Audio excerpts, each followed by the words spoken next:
fait un temps pourri. Il fait un temps pourri. Mais bon sang que ça fait du bien d'être dehors et de prendre l'air un petit peu. Je vais chercher du bois. J'allais dire en plaisantant.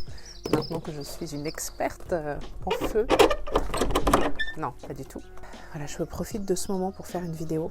Parce que c'est maintenant, en fait, que je suis dans de bonnes dispositions mentales. J'ai essayé de faire une vidéo hier. Mais c'était genre fin d'après-midi.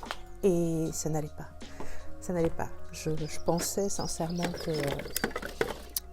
que ça allait aller. Et puis, j'ai commencé. Je me suis dit, arrête-toi là, Joanne, arrête-toi là. Ça va pas être possible. J'allais dire zéro good vibe. Pratiquement. Zéro good vibe, ouais. Les choses se passent pas comme prévu. Les choses se passent pas du tout comme prévu depuis le déménagement.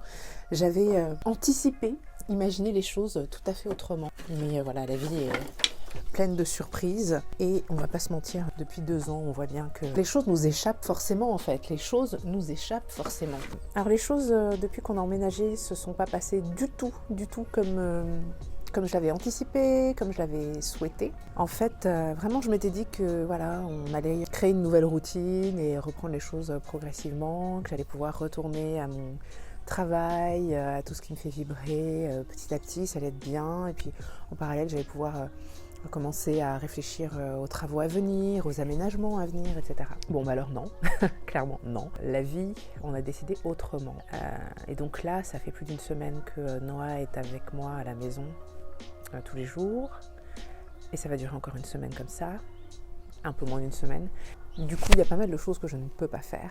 Et je vous raconte tout ça, pourquoi ? Parce que je sais que je ne suis pas la seule à se retrouver dans une situation où rien ne se passe comme prévu, où il y a beaucoup de frustration, on essaye de reprendre le contrôle et on n'y arrive pas. Et la semaine dernière, je vous parlais de la voie de la bienveillance, de toujours choisir la voie de la bienveillance.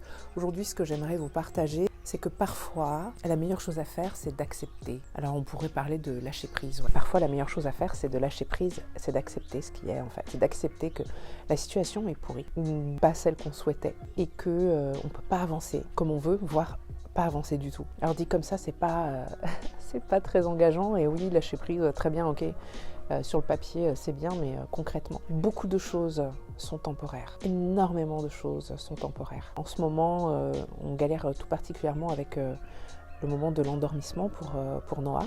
Et c'est normal, hein, on vient de déménager, donc on change d'environnement. Pour elle, c'est perturbant. Et régulièrement, je me rappelle que, même si c'est difficile pour l'instant, ce n'est que temporaire. Et ça va forcément changer, parce que tout change, tout le temps.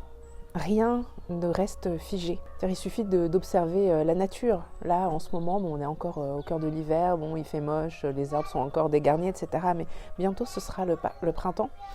Bientôt, la vie va de nouveau être vibrante, vivante. On commence déjà à sentir ces premiers signes de renouveau. Rien ne reste figé. Tout évolue en permanence. Et donc, les périodes frustrantes, les périodes reloues, elles finissent par passer. Et j'ai remarqué quelque chose à titre personnel. Alors évidemment, est-ce qu'on peut copier-coller ça à toutes les situations ? Jamais à 100%. Mais si ça peut vous servir d'inspiration, tant mieux.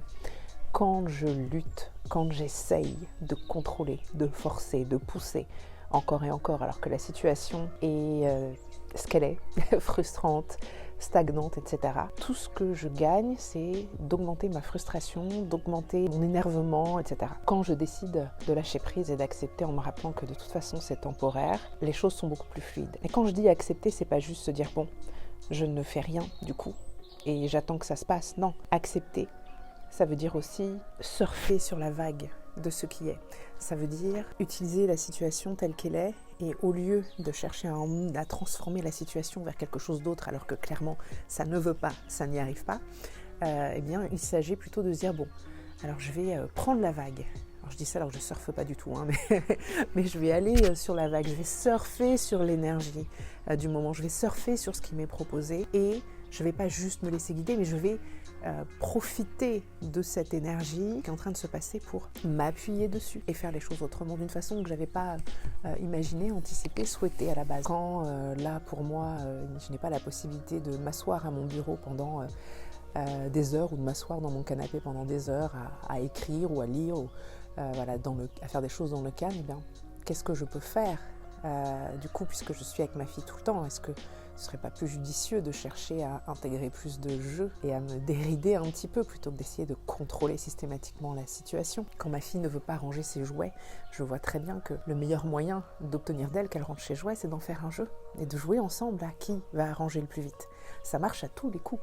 Alors que quand je lui dis « range tes affaires », et tant que tu n'auras pas rangé ça, on ne fera pas autre chose, ça ne marche pas. Et en plus de ça, c'est désagréable pour moi, pour tout le monde d'ailleurs. Donc voilà, je voulais vous rappeler ça. Accepter ce qui est, lâcher prise là-dessus, et plus loin, aller plus loin encore et surfer sur ce qui est là. Surfer sur cette énergie. Appuyez-vous dessus. Et c'est de cette façon que vous allez plus facilement, vous, pouvoir continuer d'avancer, de ne pas avoir l'impression de stagner, et que vous allez aussi avoir plus facilement la possibilité, peut-être, un peu plus loin sur le chemin, d'emmener les choses, la situation, vers quelque chose que vous désirez. Voilà, c'était ce que j'avais pour vous aujourd'hui. J'espère que ça vous aura aidé et inspiré, et puis je vous retrouve très vite pour une prochaine vidéo.